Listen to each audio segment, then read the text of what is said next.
তোমার জন্য আমার জীবনটা নষ্ট হয়ে গেল। তুমি কি ভেবেছো আমি তোমাকে স্বামী হিসেবে মেনে নেব? কখনো না, কোনো দিনও না। তুমি আমাকে ভুলবা। তুমি কি ভেবেছো এই বিয়ে আমি নিজের ইচ্ছা করেছি? না, এই বিয়ে আমি পরিবারের চাপে করেছি। আমি তোমার সাথে কোনোদিনও সংসার করবো না। তুমি দিদির সাথে সাথে আমার জীবনটাও শেষ করে দিলে। ঠিক আছে, তুমি কি চাও? মুক্তি, মুক্তি চাই। এই নাও ডিভোর্স পেপার। ঠিক আছে, আমি তোমায় মুক্ত করে দিচ্ছি। এক মিনিট, তুমি এভাবে ডিভোর্স করে দিলে তো আব্বা মা আমাকে দোষী ভাববে। এভাবে নয়। বেশ, ঠিক আছে, একদিন আমি সব ভুল নিজের ঘাড়ে নিয়ে তোমাকে আমি মুক্ত করে দেব।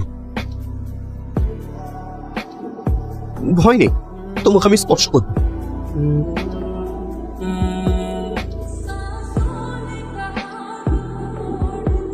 যাই বলো, এতদিন পর আবার এই সংসারটা পরিপূর্ণ হয়ে উঠেছে। বৌমা, তোমার শরীর খারাপ নাকি? না না, তাহলে এরকম লাগছে কেন তোমার? না না, আমি ঠিক আছি। তুমি কি ভেবেছো এইসব গিফট দিয়ে আমাকে মানিয়ে নেবে? কখনো না। ফুল, চকলেট, কেক, তুমি কি করে জানলে আমি এসব পছন্দ করি? হ্যাপি বার্থডে স্নেহা, জন্মদিনের অনেক শুভেচ্ছা রইল।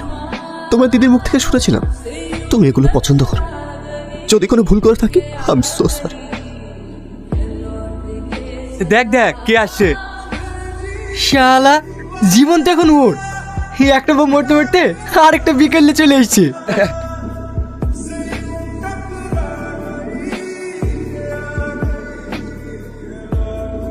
আরে কি করছিস এসব? সবকিছু নিজের ইচ্ছা মতো হয়। নেহা চলে যাক সেটা তো আমি চাই। নেহা চলে গেল তো এটাই হয়।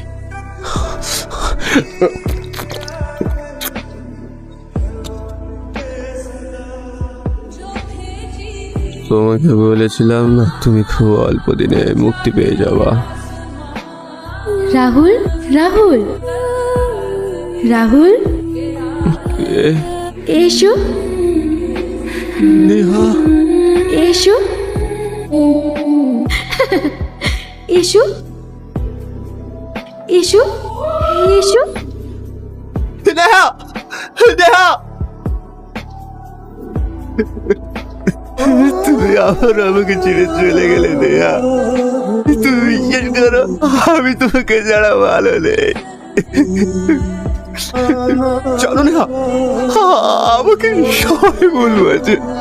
তুমি বিশ্বাস করো, আমি তোমার বোনের জীবন নষ্ট করিনি।